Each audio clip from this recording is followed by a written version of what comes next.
भारतीय जनता पार्टीचे जिल्ह्याचे राज्याचे ज्येष्ठ नेते आदरणीय प्रशांतजी परिचारक साहेब, व्यासपीठावर असलेले Shiv Sena, Bharatiya Janata party, republican party of India व इतर सर्व मित्र पक्षांचे नेते मंडळी, पदाधिकारी, कार्यकर्ते, जमलेल्या माझ्या तमाम माता भगिनींनो आणि जमलेल्या माझ्या शेतकरी बांधवांनो, तरुण सहकारी मित्रांनो, गेल्या 10 तारखेला इथं मैदान भरलं होतं दुसऱ्या शिवसेनेत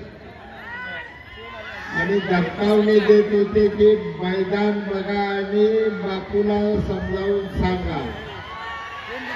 आता या मैदान बघा आणि कुणी कुणाला समजावून सांगायचं ठरवा. सत्य सर, तुम्ही म्हणला एका माणसानं घरातली मतं दिली तर जुळण, मला फक्त एवढ्याच माणसाने मतं दिली तरी मी निवडून येणार आहे, मला त्याची चिंता नाही. या तालुक्यात उद्याच्या निवडणुकीला 20 तारखेला मतदान करण्याच्या अगोदर तुम्हा मला आपण उभा केलेल्या सातत्याने राबलेल्या चळवळीचा विचार करावा लागेल. 1990 साली ज्यावेळी मी पहिली निवडणूक लढवली भाई गणपती देशमुख साहेबांचा ज्येष्ठ माणसाविरोधात लढवली, त्याच वेळी मी सांगितलं की तमाम माझ्या सांगोला तालुक्यातील जनतेला हा लढाई माझा कुणा व्यक्तीच्या विरोधातला नाही, हा माझा लढाई माझ्या सांगोला तालुक्याच्या दुष्काळाच्या विरोधातला. 90 पासून मी लाभत राहिलो, गावागावात गेलो, खेड्यापाड्यात गेलो, वाडी मस्तक गेलो, गावागावाने चौकाचौकांनी सभा घेतल्या, मेळावे घेतले, मोर्चे काढले आणि जनतेला सांगितलं आपल्याला या तालुक्याचा दुष्काळ हटवण्यासाठी टेपूचं पाणी मिळतंय, म्हैसाळचं पाणी मिळतंय, पेला चंद्रभागेचं पाणी मिळतंय, वरदायिनी ज्याला म्हटलं गेलं त्या सोलापूर त्या उजनीचं पाणी आपल्याला नाही, आपल्याला उजनीचं सुद्धा पाणी मिळू शकतं. 95ला टेपू मंजूर करून घेतली. ज्यावेळी मी टेपू येणार, म्हैसाळ येणार म्हणलो, त्यावेळी विरोधक म्हणायचं लबाड बोलतंय, निवडणूक डोळ्यावर ठेवून खोटं बोलायला लागले. माझी गाडी आली का टिंबू आणू म्हणून ओरडायची, सगळ्या धोत्र वर करून माझ्या गाडीला पळायची. जे त्यावेळी माझ्या गाडीच्या चेष्टा करून पळत होते, त्याच माझ्या शेतकरी बांधवांना टिंबूचं पाणी धरण बागाच्या बागाचं उत्पन्न काढायला लागला. हा इतिहास तुम्ही आम्ही घडवला. टेंबू 95ला आणला, 98ला म्हैसाळ घेऊन आलो, 98ला चंद्रभागा नदीचं पिण्यासाठी पाणी घेऊन आलो. तोफेल्या तालुक्यात पाण्याचे प्रश्न सोडवत असताना माझ्या या तालुक्याला लागलेला कडक दुष्काळाचा कडक म्हणून माझा तालुका ओळखला जातो, माझा तालुका ओळखला जातो. रोजगार हमीचे काम करणारा माझा तालुका ओळखला जातो, माझ्या तालुक्याला ओळखले जाते. प्रत्येक कारखानदार म्हणते ऊस तोडीसाठी कोयता कुठं मिळतंय ते सांगोला तालुक्यात मिळतंय.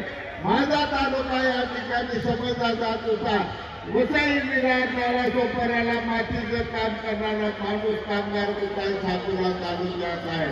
माझ्या तालुक्यातली माझी तरुण मंडळी सगळी आईला, बापाला, भावाला, भाऊला, ताईला, बहिणीला इतर सुरू संसार चालवायसाठी नालासोपाऱ्याला गेली, ठाण्याला गेली, मुंबईला गेली, पुण्याला गेली, अहमदाबादला गेली, गोव्याला गेली.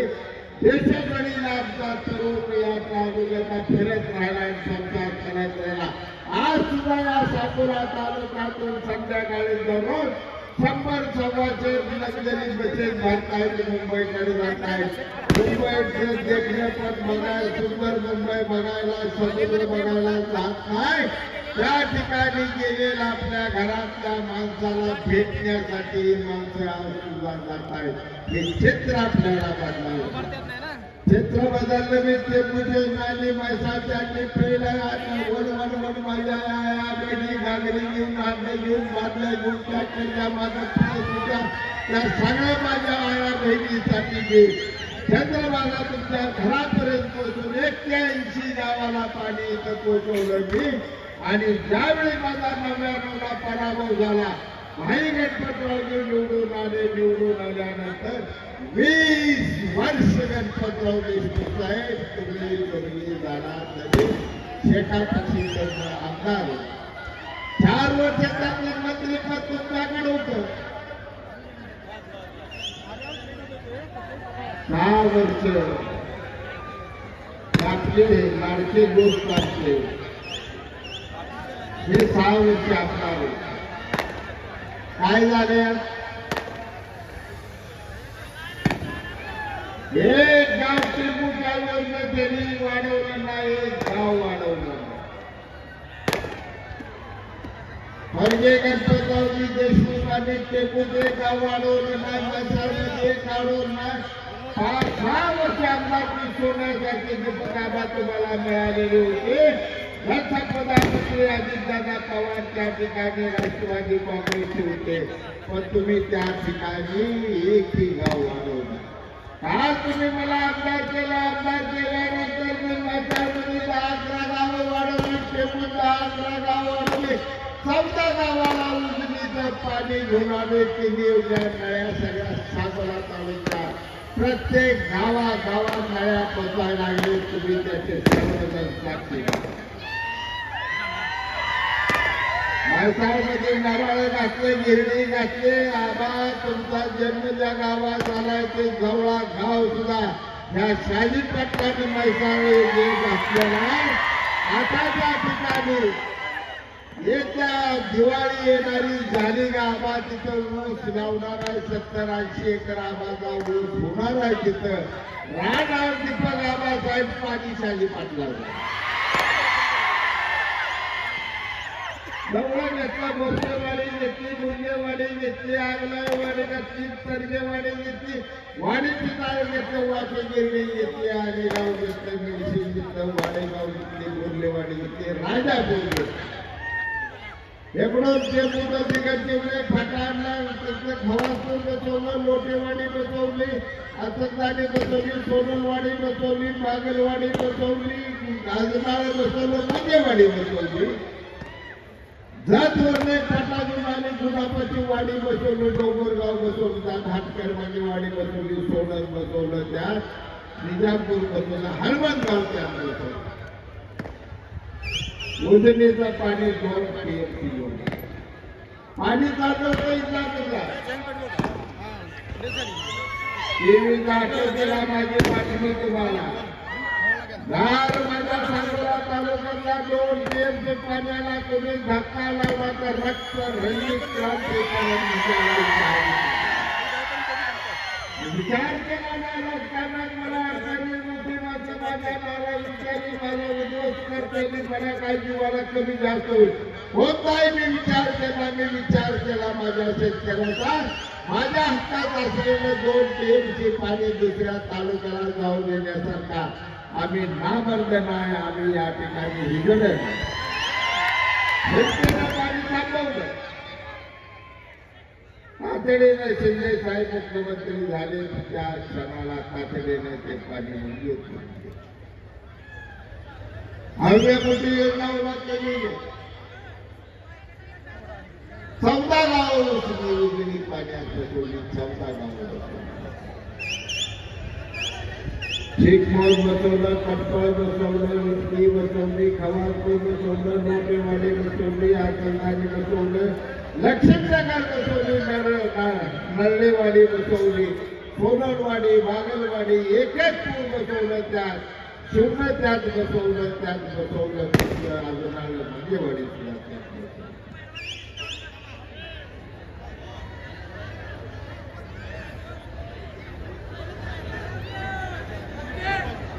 ही सगळी कामं पाण्याचे प्रश्न निकालाचे मागणी लावले. जल जीवनसाठी 250 कोटी रुपये जवळपास आता येऊन पडलेले आहेत. अजून आपल्याकडे 2-2.5 कोटी रुपये शिल्लक आहेत. प्रत्येक गावाला पिण्याचं पाणी आपल्याला या ठिकाणी पोहोचवण्याचा प्रयत्न झाला. 90% काम पूर्ण झाले, पण वाड्या वस्त्या ज्या आहेत त्या प्रत्येक गावाच्या त्या सगळ्या वाड्या वस्त्यावर ही जलजीवन मिशन आम्ही पोहोचवणार आहे. एक घर असं राखत नाही जिथं प्यायचं पाणी पोहोचणार नाही. हा शब्द तुम्हाला जाहीर रस्त्याची चौफेर कामं केली. हा पूर्ण तालुका डांबरी करून टाकलाय. खरं मोठा हात कुठल्याही रस्त्याने आले तर आता तुम्ही गुळगुळीत डांबरी रस्त्याने ते खड्डे पडलेले होते. किती अपघात झाले, किती मोटरसायकली मोडल्या, किती मोठ्या चारचाकीच्या वाहनाच्या बिरिंगा खड्ड्यात घराकडे आढळून गेल्या. याला काही नियम नव्हता. एक गाव असं नाही ज्या गावाला 4 रस्त्याने डांबरीकरणात गाव दिला. मोठ्या टोलेचे काही रस्ते मंजूर करून आले. शिरशीपासून निघालेला वाणिज्य तळावरून गिरडीला नारळाला जटला लागणारा रस्ता 177 कोटी रुपये. सांगल्यावरून बहुधा वेळा पुढे जाणारा रस्ता 250 कोटी रुपयाचा आहे. काम संपत आले 12 ठिकाणी. दुसरा रस्ता मंजूर केलाय दिगंचीवरला रस्ता निघून इकडं दिगंचीवर खवारपूर लोटेवाडी असरदाडी बागलवाडी करत तिथे एकच पूर्ण सांगोल्यात येणार आहे. सांगोल्यातनं तो वाडेगाववरनं मिरसिंगवाले गावनं वाणीच्या तळ्यावरनं ही ती गिरणीला आणलेला रस्ता आहे. त्या रस्त्याला तिथे जाऊन मिळणार. एवढ्या मोठ्या प्रमाणावर रस्त्याची कामं केली. 450 कोटी रुपयाचा तो रस्ता आहे. आचारसंहिता संपल्या 8व्या दिवशीमध्ये एक सही फक्त राहिली. हंडे नावाच्या चिठ्ठीची तेवढी सही झाली. रस्ता मार्गी लागला. रस्त्याचे प्रश्न मार्गी नव्हते. प्रत्येक इमारत या तालुक्यात होती ती प्रत्येक इमारत इंग्रजाची इंग्रजांनी बांधलेली.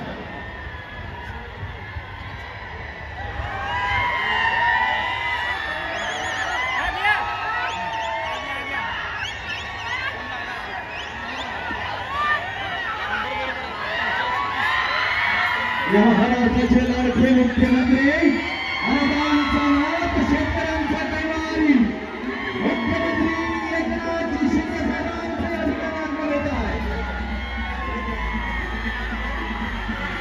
सर्वांच्या हातावरती जोरदार ताली शिंदे साहेबांसाठी.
खऱ्या अर्थाने या महायुतीच्या आजची या संघाचे विजयी संकल्प सभेसाठी आपल्या सर्वांचं लाडकं नेतृत्व शिंदे साहेब उपस्थित झालेल्या साहेबांना मी विनंती करतो प्रतिमा पूजन आपण या ठिकाणी करून घ्यावं. माझ्या सांगोला तालुक्याच्या जनतेच्या वतीने या राज्याचे लाडके मुख्यमंत्री एक कणखर मुख्यमंत्री निर्णयाची क्षमता असलेले मुख्यमंत्री आदरणीय एकनाथजी शिंदे साहेबांचं या माझ्या जनतेच्या वतीनं सांगून स्वागत करतो. मी सांगत होतो तुम्हाला माझ्या बाजूला या ठिकाणी केलेल्या कामाविषयी तुम्ही सगळे कामं माझे बघितलेले असतील. हे मी करू शकतो एवढ्यासाठी आज 5,000 कोटी रुपयाच्या वर आपण निधी आणला आपला तालुक्याच्या विकासासाठी. हे शाजी पाटलाचं काम नाही, हे काम आहे आपल्या राज्याचे मुख्यमंत्री शिंदे साहेबांचे. केवळ आणि केवळ शिंदे साहेबांनी दिलेल्या आशीर्वादामुळं हा संपूर्ण तालुक्यात एक प्रचंड मोठं विकासाचं पर्व सुरू झाले आणि हे विकासाचं पर्व आपल्याला पुढे चालू ठेवायचं.